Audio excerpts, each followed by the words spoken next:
Buenas tardes, chicos. Buenas tardes, maestro. Buenas tardes, maestro. Bien, vamos a comenzar con nuestra clase del día de hoy de formación del Estado mexicano.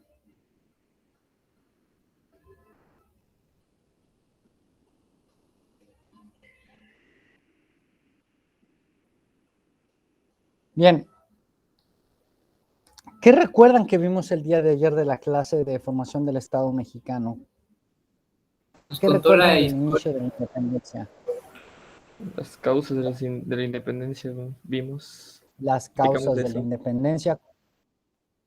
¿Cuáles fueron las causas de la independencia, César?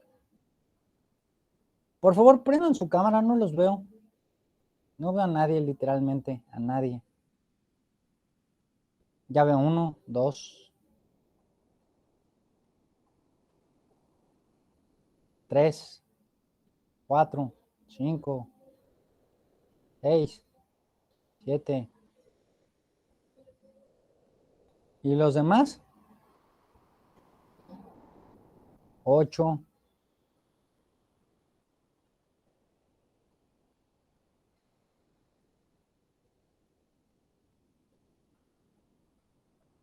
Ok.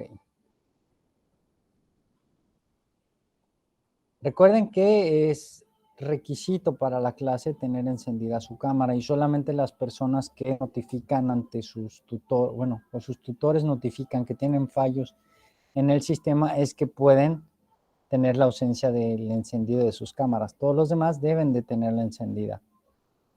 ¿Okay? Porque es forma de participar y forma de ver de que están dentro de la clase. Igual recuerden que el uniforme es playera blanca. ¿Ok? Playera blanca. Blanca.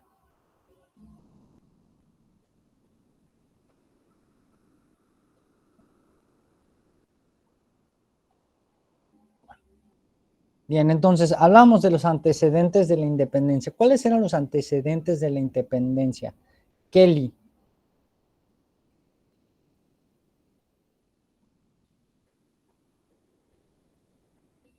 Así que te pregunto a ti porque por lo que veo eres la bendita entre los hombres.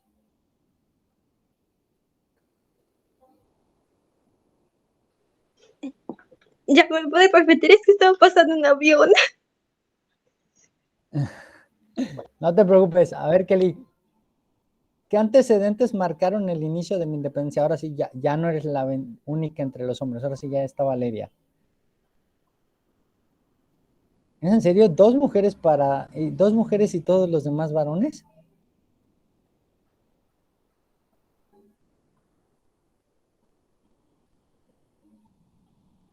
Mujeres al poder, venga, chicas. Obvio, profe. A ver, Valeria, antecedentes de la independencia. ¿Qué vimos en la clase de ayer? ¿Qué te acuerdas? ¿Qué te acuerdas? Lo que te acuerdes. Por ejemplo, la llegada de los españoles. La llegada de los españoles, ok, sí es un antecedente. A ver, pero ya, Patricio, ¿cuáles fueron los 3 eventos importantes que marcaron la lucha de la independencia, el inicio de la independencia? La llegada de los españoles, no, de independencia, yo decía otra cosa. Sí. Es que me confundí con la llegada de españoles, iba a decir otra cosa, mucho antes de la conquista de ese rollo. Ok, ¿qué fue? Que se querían independizar de España, o sea, querían ser, ¿cómo dice la palabra? Querían ¿Autónomos? ser unitarios, autónomos, autónomos que ya estaban hartos de que tenían el sistema y creo que fue la otra. Yo me acuerdo de dos. ¿Qué momentos históricos a nivel mundial fueron importantes y que influyeron en la lucha de independencia para promover la independencia de México? Ok, ¿qué momentos?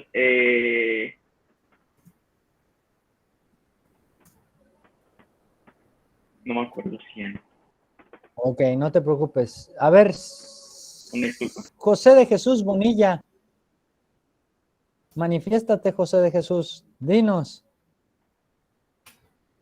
¿qué eventos influyeron en el inicio de la independencia?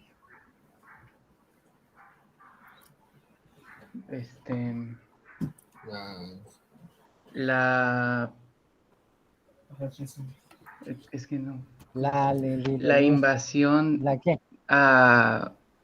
Bueno, no me acuerdo cómo se llamaba el conflicto que hubo entre Francia y España. Ajá, la invasión a España, ajá. A España. Entonces, capturaron al rey de España y lo reemplazaron por el hermano, Ujú, creo, de Napoleón Bonaparte. Y eso es tenía, correcto. a las personas, bueno, a muchas personas de la Nueva España en ese entonces, muy poco contentas. Entonces, empezaron como a levantarse, pero no querían independizar el país, sino como librarse de... Deja de comerte el por así cereal. ¿Qué pasó, ¿Y eso qué Víctor? tiene Es que ver? que me trabo mucho, maestro. Bueno, lo que querían era hasta que España vuelvan, ¿no? Por así decirlo. Ok, Es que no sé bien. cómo A ver, explicarme. Giancarlo, ¿qué pasó? Estuvo bien, Nada, José, es que muy bien, empezamos. estuvo bien. Sí. A ver, Giancarlo, ¿qué más? Ya marcó José de Jesús el antecedente de la invasión de Francia a España, las invasiones napoleónicas. ¿Qué más? ¿Qué otro antecedente previo a la invasión napoleónica fue importante para el desarrollo de la independencia? Puede ser igual, tenían a mucha gente como sus esclavos casi casi y por eso estaban ya cansados. ¿Qué pasaba en Europa? ¿Qué pasó en Europa a finales del siglo XVIII? ¿Qué pasó en Europa? No sé, maestro. A ver, Uriel, Mande, ¿qué pasó en Europa en el siglo XVIII que detonó el inicio de la independencia? ahí no sé. Ok, bueno. A ver, vamos a hacer un flashback. Serial. Voy a compartir mi presentación.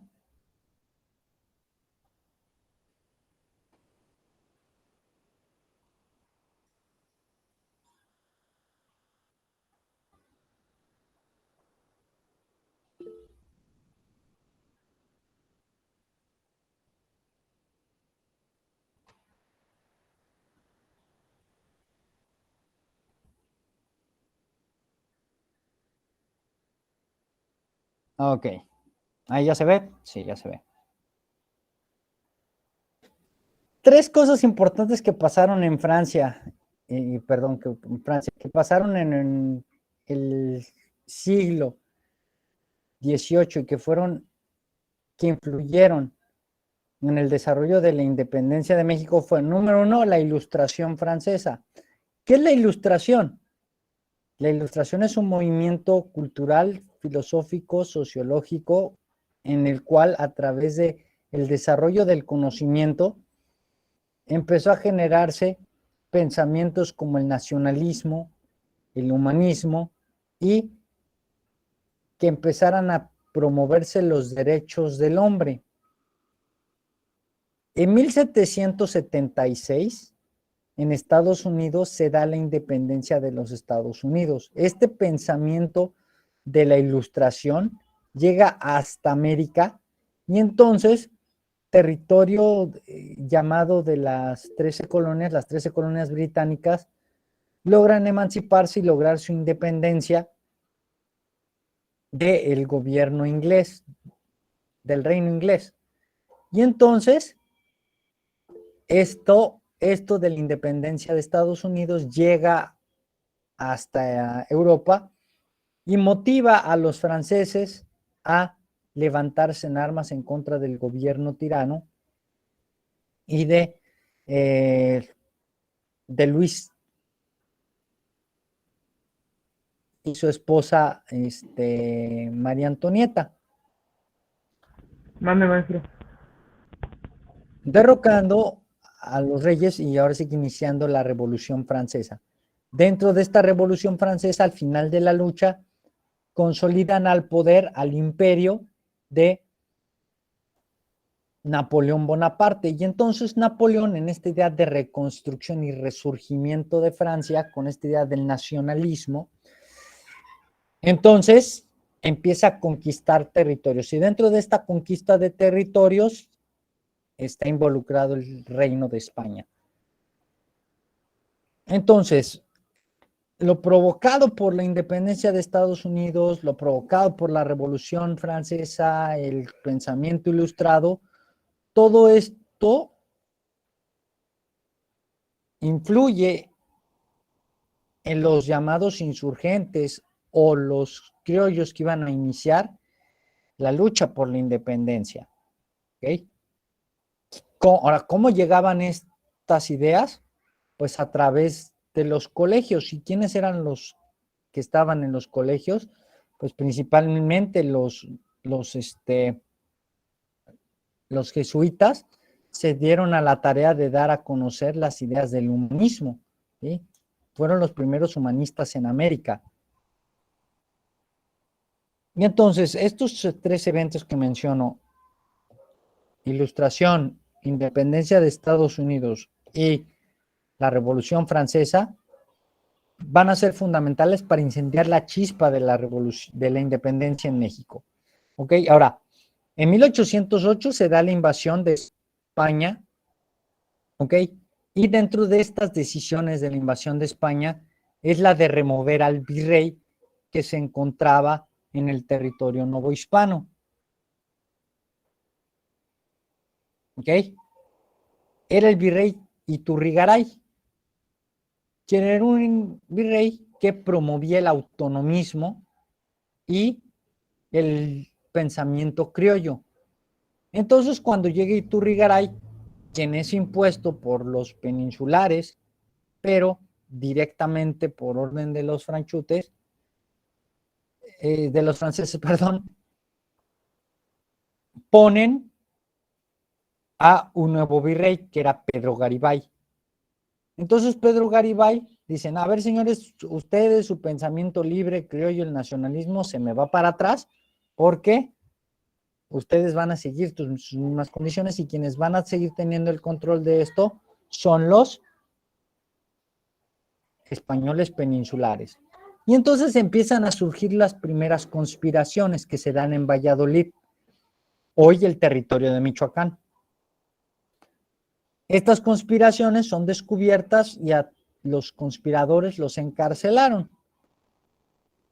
Pero hubo una tercera conspiración que se efectuó un año más tarde, que es la conspiración de 1810 de Querétaro, donde participan los personajes que conocemos como los principales insurgentes, que son Miguel Ortiz de Domínguez, José Ortiz de Domínguez, Miguel Hidalgo, Juan Aldama, Ignacio Allende y Jiménez.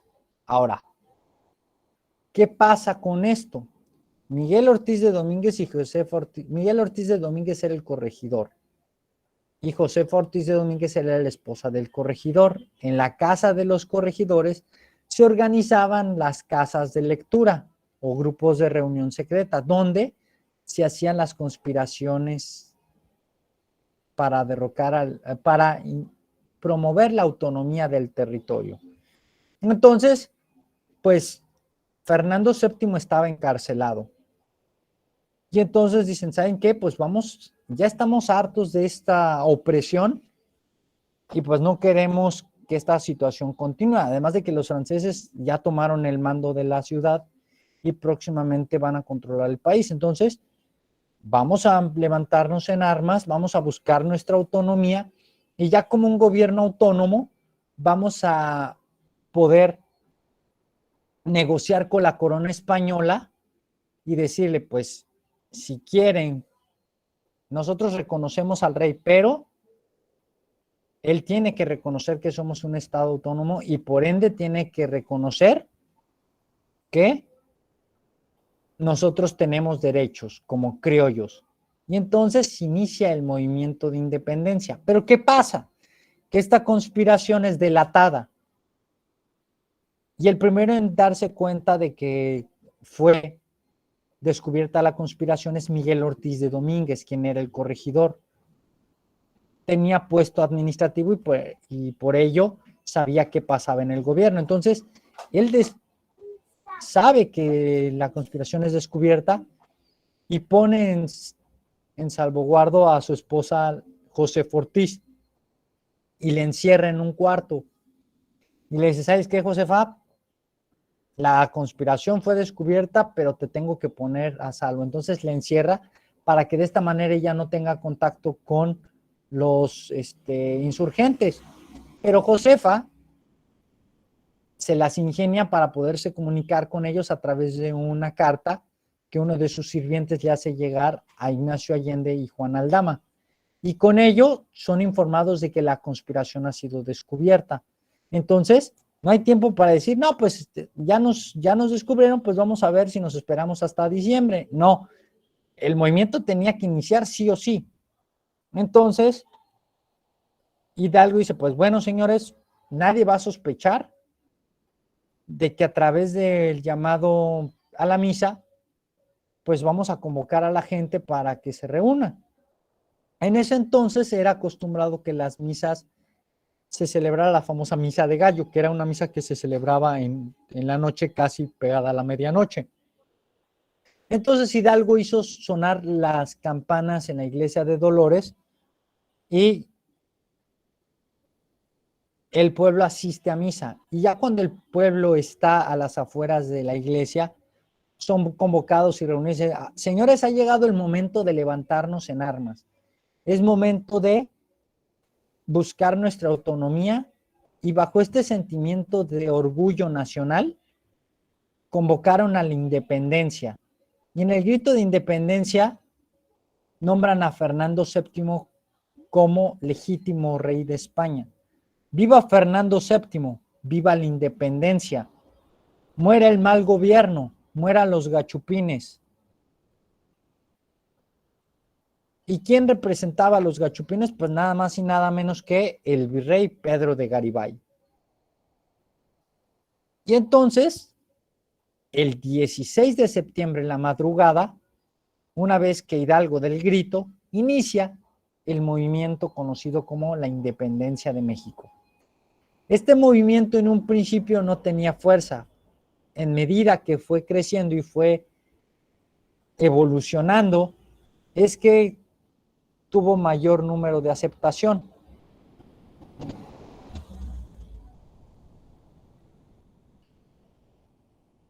Retomo, la lucha de independencia nace en Dolores Hidalgo, Guanajuato, y de ahí en todo el territorio de Guanajuato, Hidalgo y compañía, los insurgentes, como así se hacían llamar, inician el camino de la independencia. Primero avanzan a San Miguel el Grande, ¿sí? Y después iban a llegar a Celaya. Allí en Celaya se toma una de las decisiones más importantes dentro de la primera etapa de la independencia, que es hacer nombrar a Hidalgo como el generalísimo. ¿Y por qué Hidalgo, que es un personaje que no tenía ningún tipo de conocimiento general, de conocimiento militar, perdón, iba a ser nombrado el generalísimo, o sea, el mero mero del movimiento? ¿Alguien tiene una idea del por qué fue elegido Miguel Hidalgo y no un especialista o un militar?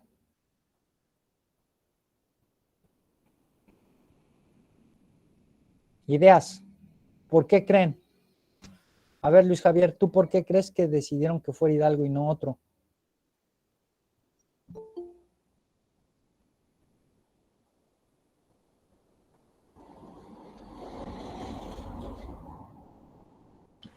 Profe, porque tenía como pensamientos de líder. Ok, tenía pensamiento de líder.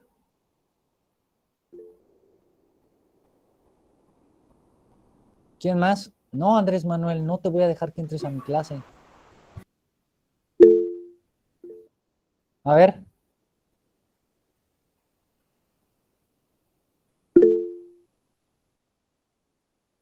Adriel. porque era cura y pues como él era parte de la iglesia, iban como que a apoyarlo más, creo. Exactamente, exactamente. ¿Quiénes eran Ignacio Allende y Juan Aldama? Ignacio Allende y Juan Aldama también eran criollos, ¿ok? Ellos pertenecían al ejército realista, es decir, eran soldados que tenían servicio hacia la corona española, pero se vuelven rebeldes.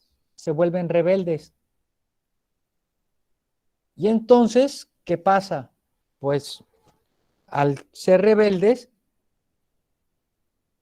la gente no les tenía tanta confianza, además de que habían servido a la corona española. Del otro lado, como dice Adriel, tenemos la figura de un religioso. Y la religión, pues, movía muchas masas. Hasta la actualidad, la religión mueve masas. Que no. Ay, chinga, la acepté. A ver, regálame un segundo, por favor, porque entró una persona que voy a sacar de la clase. Regálame un segundo.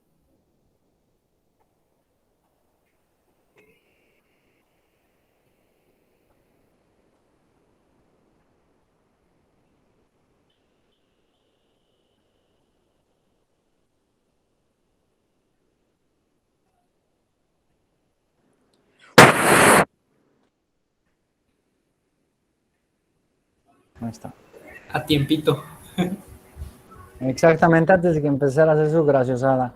Tenía el perfil de Andrés Manuel, por eso dije, no, fuera.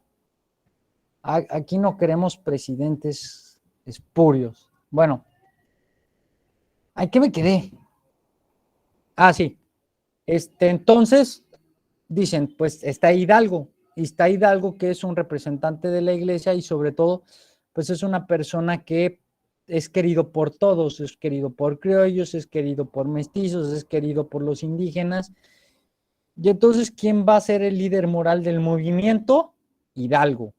Aunque Hidalgo no tenía nada de conocimiento militar, era el líder moral y era la forma en que la gente lo siguiera. Y entonces a Hidalgo lo nombran el generalísimo, mientras Allende es nombrado teniente general. Sigue la avanzada y entonces hablamos que ya se congregan alrededor de 30,000 personas. Y entonces dice Hidalgo, bueno, ¿cómo podemos hacer para que la gente se siga uniendo al movimiento? Y entonces necesitamos tener una bandera de lucha, necesitamos tener una insignia que nos unifique. Y entonces llega hasta el santuario de Atotonilco, que allí en el santuario de Atotonilco toma el estandarte de la Virgen de Guadalupe.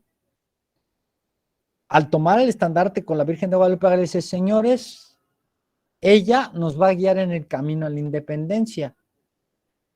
Y entonces, un motivo más para que la gente se uniera y tuviera más confianza en el movimiento insurgente. El movimiento creció y siguió creciendo a tal grado que llegaron a ser cerca de 80,000 personas. Y llegamos a la Alhóndiga de Granaditas, ahí mismo en Guanajuato. ¿Qué es la Alhóndiga de Granaditas? ¿Alguien sabe qué es una alhóndiga? ¿O para qué servía una alhóndiga? No, profe.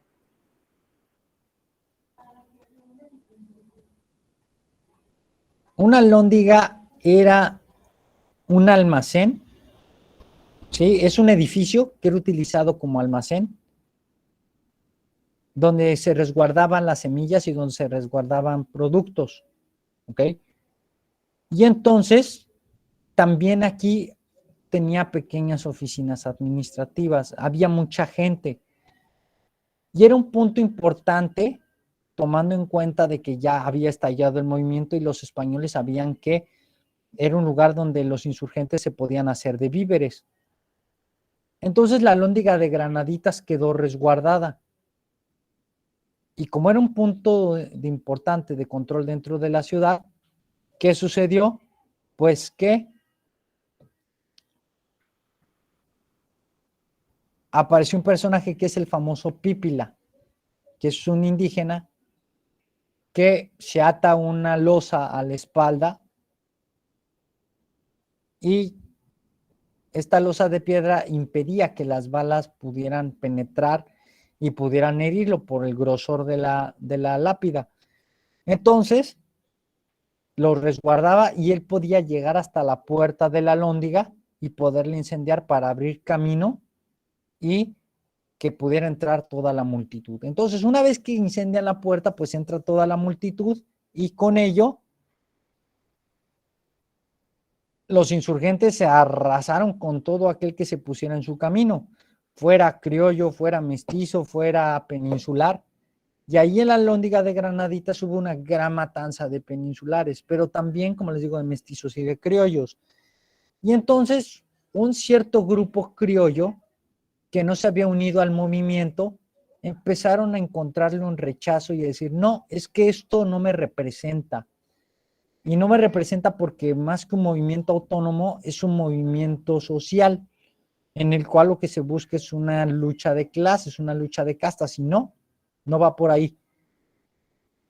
Y entonces muchos de los criollos se empiezan a unir, pero a las fuerzas armadas de los realistas. ¿Hasta aquí vamos bien? ¿Alguien tiene alguna duda? No, profe, todo bien. No, maestro.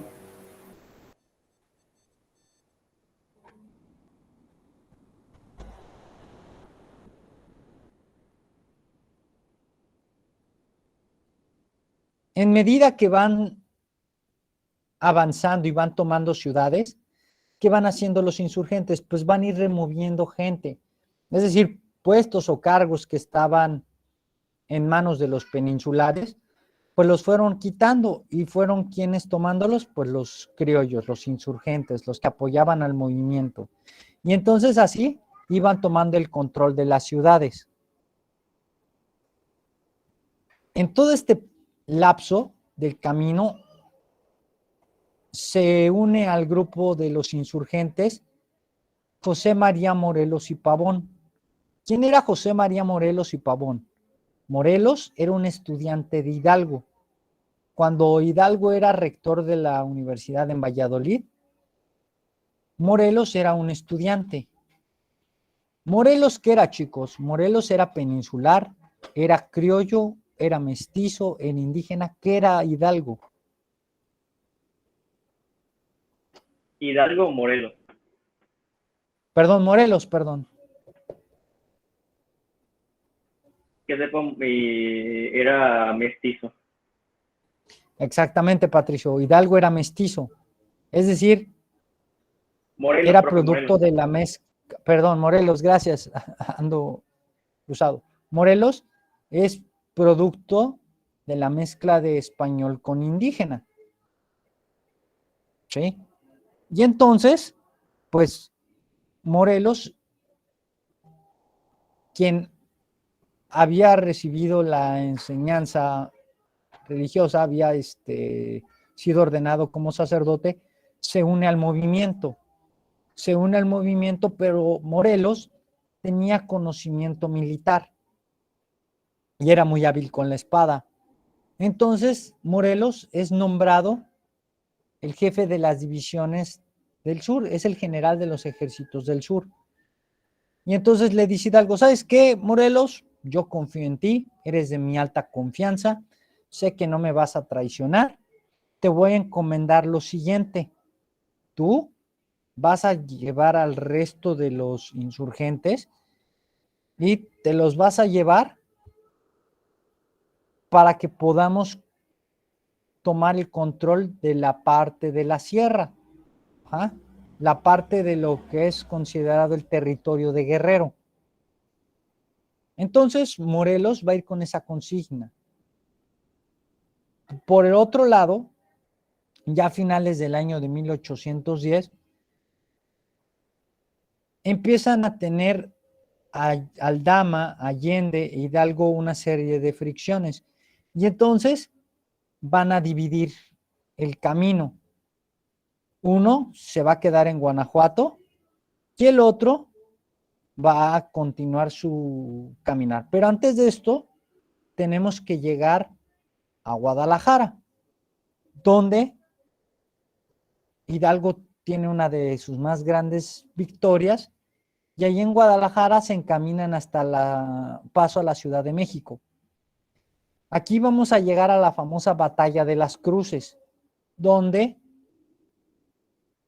sí va a tener las fuerzas insurgentes una victoria importante, pero iban a perder una parte de su ejército. Y entonces esto hace que Hidalgo, en vez de continuar hasta la Ciudad de México y llegar para poder derrocar al virrey, decide regresar.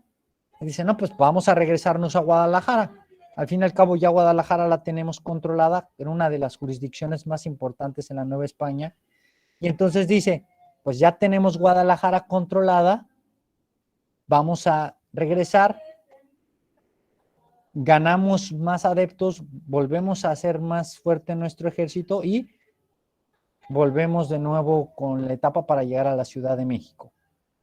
Y entonces, en este regresar, ¿qué pasa? Pues Hidalgo se convierte en gobernador de Jalisco. Sí, se convierte en gobernador de Guadalajara, no de Jalisco, gobernador de Guadalajara.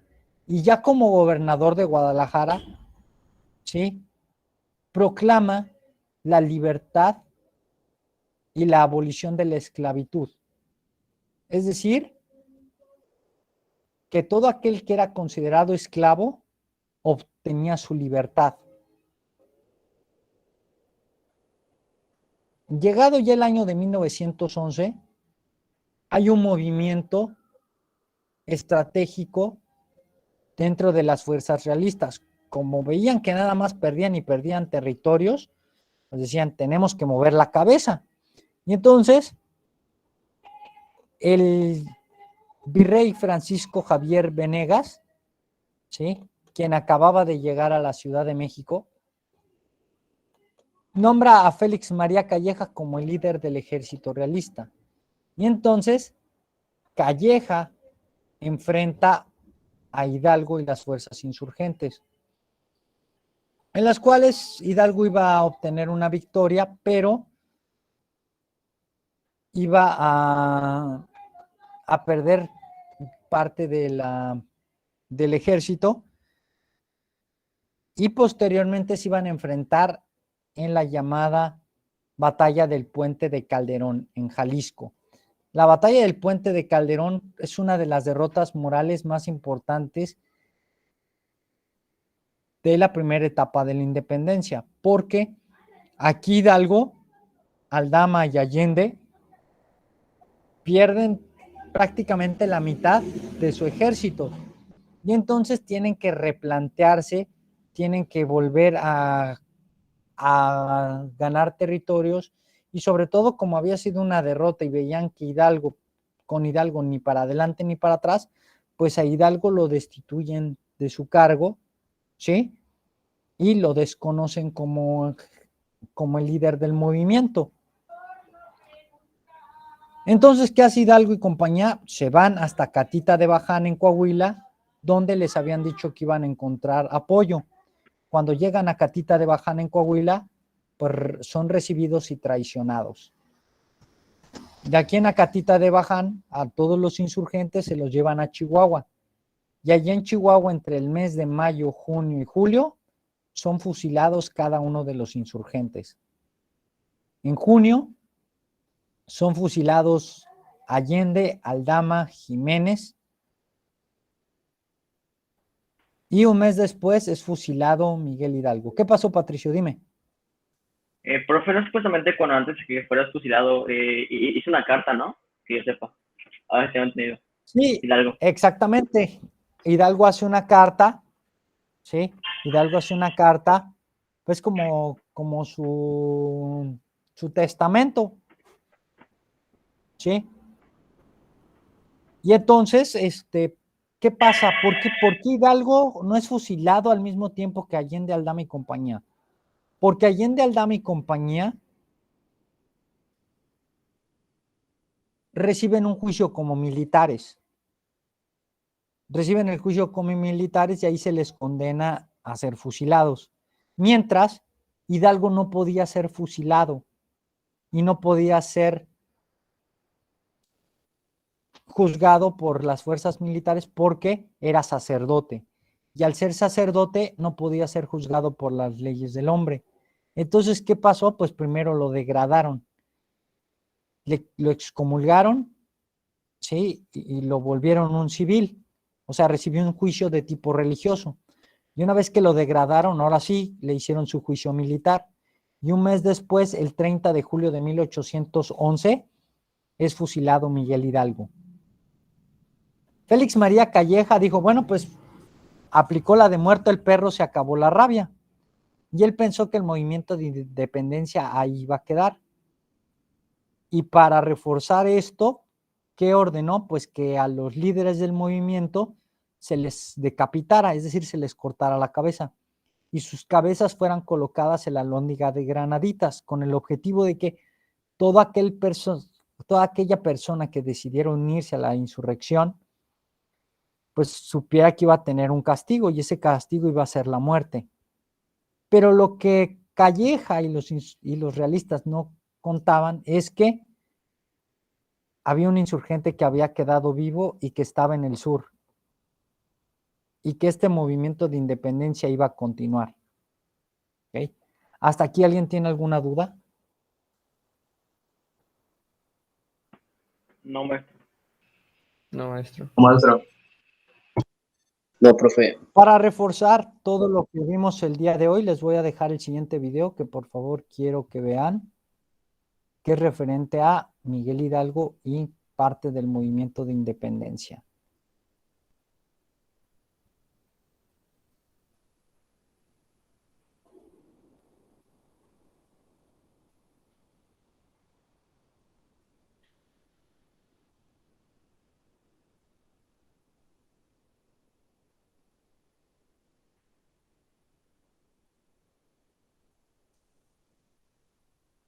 Vamos a ver.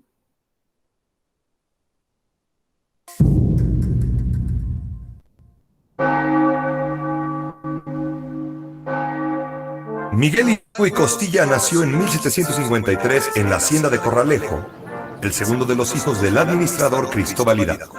En Valladolid, hoy Morelia, inició los estudios eclesiásticos a los 12 años. Y en 1770 obtuvo el grado de bachiller en arte y de bachiller en teología. Más adelante, durante casi 20 años, Hidalgo se dedicó al magisterio y llegó a ser rector del Colegio de San Nicolás. Y en 1803, ya con 50 años, llegó a la parroquia de Dolores. A principios del siglo XIX, España necesitaba más recursos para la guerra contra Inglaterra. En 1804, el rey decretó la consolidación de vales reales, que convirtió las deudas con la Iglesia en deudas con la corona, y además exigió su pago inmediato. Hidalgo tenía hipotecadas sus tierras, y ante la imposibilidad de pagar, se ordenó su embargo. La invasión de Napoleón Bonaparte a España provocó en 1808 una crisis de legitimidad en el gobierno del Imperio Español. Ese mismo año, el Ayuntamiento de la Ciudad de México y un grupo de conspiradores, en 1809 en Valladolid, propusieron la autonomía de la colonia, pero sus intentos fueron reprimidos. En 1810, en Querétaro, surgió una nueva conspiración. Algunos de sus participantes no buscaban ya solo la autonomía, sino la plena independencia de Nueva España. Hidalgo era uno de ellos. Descubierta la conspiración, los acontecimientos se precipitaron. Hidalgo decidió actuar enseguida. Aquí no hay más recurso que ir a cazar garrapines. El 16 de septiembre dio el grito de independencia. Apresó a los españoles y liberó a los reos. En Atotonilco tomó el estandarte de la Virgen de Guadalupe y comenzó su marcha por el Bajío. Fue a Guanajuato acompañado de decenas de miles de campesinos e indígenas, además de unos cuantos cuerpos del ejército comandados por Ignacio Allende y Juan Aldama. Ahí, la matanza de la alhóndiga Granaditas, donde más de 300 peninsulares fueron asesinados, provocó que muchos criollos que podrían haber favorecido la causa se volvieran contra ella. Mientras tanto, El ejército insurgente de Hidalgo siguió creciendo. Cada vez era más difícil controlar a las casi 80,000 personas que lo seguían. La batalla del Monte de las Cruces fue un triunfo costoso. Además de las pérdidas en muertos y heridos, vino la decepción entre muchos de los insurgentes por no haber tomado la Ciudad de México. Esta fue quizás la decisión más difícil del recorrido militar de Miguel Hidalgo. Y en pocos días, sus tropas se redujeron a la mitad. En Aculco, con 50,000 hombres menos, sufrió una gran derrota contra el general Félix María Calleja. Los jefes de la insurgencia se separaron. Allende se fue a Guanajuato e Hidalgo se retiró por caminos extraviados hasta Guadalajara, ciudad que fue tomada por otro grupo insurgente. Aquí no solo rehizo su ejército, sino que pudo gobernar una de las jurisdicciones más importantes del virreinato. En Guadalajara recibió el título de Alteza Serenísima y gobernó con plena autoridad. Promulgó varios decretos, el más importante sobre la abolición de la esclavitud. Pero en medio de aquel brillo había sombras, no solo una conspiración para asesinarlo en la que participó el propio Allende, sino su condescendencia con la masa, que lo llevó a ordenar la ejecución a sangre fría de más de 200 peninsulares inocentes, muchos de los cuales ni siquiera estaban presos, sino supuestamente bajo su protección. Fue uno de los actos más crueles de la guerra. El brigadier Calleja avanzó nuevamente sobre los insurgentes. A principios de 1811, el 17, vence a Hidalgo en Puente de Calderón. Después de la batalla, Hidalgo fue destituido del mando. Con lo que resta del ejército, deambuló por el norte del país e intentó alcanzar San Antonio de Vega.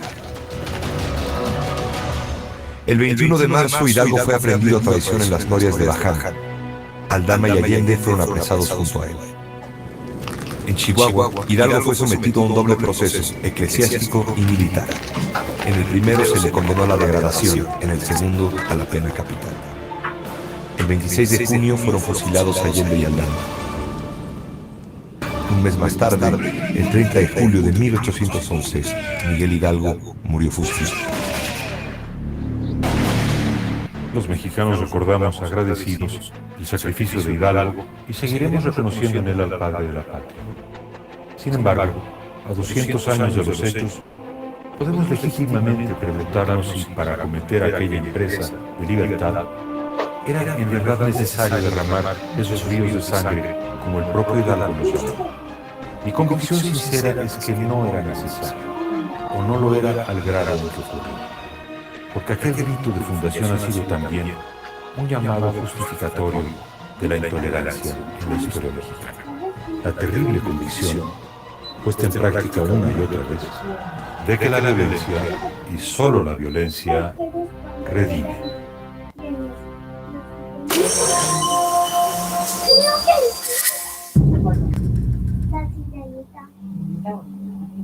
Sí, porque voy a cantar. Ya.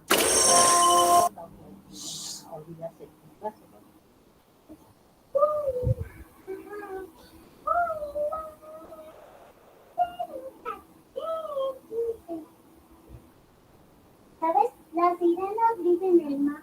Entonces, con esto, pues damos por terminada la primera etapa de la independencia de México.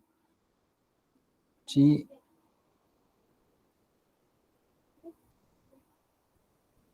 Junto con Hidalgo son fusilados en Chihuahua Juan Bautista Carrasco, Agustín Marroquín, Ignacio Camargo, Francisco Lazargorta, Mariano Hidalgo y Costilla, Ignacio Allende, Juan Aldama, Mariano Jiménez, Manuel de Santa María, José Ignacio Solís, Onofre Gómez Portugal, Vicente Valencia, José María Chico y el último, Miguel Hidalgo y Costilla.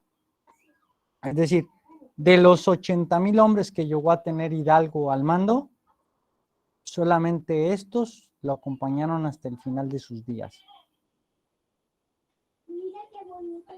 Como conclusión, los insurgentes pretendían lograr la autonomía en la Nueva España mientras se lograba expulsar a los franceses de España y regresaba al trono Fernando VII.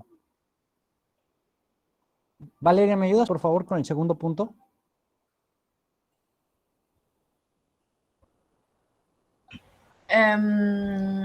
Los insurgentes encabezados por Hidalgo se mantuvieron leales al rey Fernando VII y a España, y lo muestra en el grito de independencia. Gracias. Patricio, 3.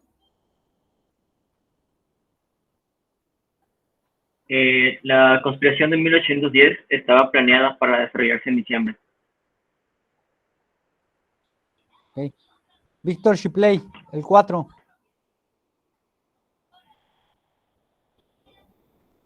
Hoy. La batalla del Puente de Calderón significó la derrota más fuerte del ejército insurgente. Okay. Kelly, el último. De haber tomado la Ciudad de México, probablemente la lucha de independencia se hubiera consumado más rápido y la Nueva España ha logrado la autonomía que tanto soñaban los criollos. Gracias. Bien. ¿Qué vamos a ver la próxima sesión? La próxima sesión empezamos a ver la segunda etapa de la independencia, que es llamada etapa de organización, ¿sí? Y donde aparece ya la figura de José María Morelos y Pavón. Les voy a pedir por favor que investiguen todo lo que puedan encontrar referente a la segunda etapa de independencia, que lean, ¿ok? Para que no estén en blanco la próxima sesión, y que averigüen qué era la carta llamada Sentimientos de la Nación, cuál es la importancia que tiene. ¿Ok? Repito, el documento se llama Sentimientos de la Nación. ¿Ok? Voy a tomar lista. ¿Y qué más vamos a investigar? El documento llamado Sentimientos de la Nación. Sí, pero ¿la segunda parte de qué? Ok. La segunda etapa de la independencia llamada de la independencia de México. La segunda etapa se llama la etapa de organización. ¿En qué consiste? ¿De qué trata? ¿Qué es lo que pasa? Ok, maestro, ya. Gracias.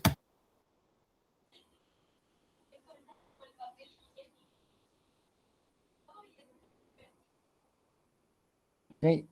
Bueno.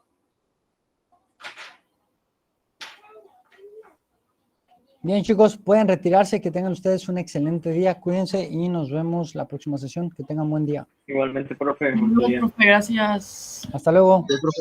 Bueno, Hasta luego, maestro. chicos. Cuídense. Hasta luego.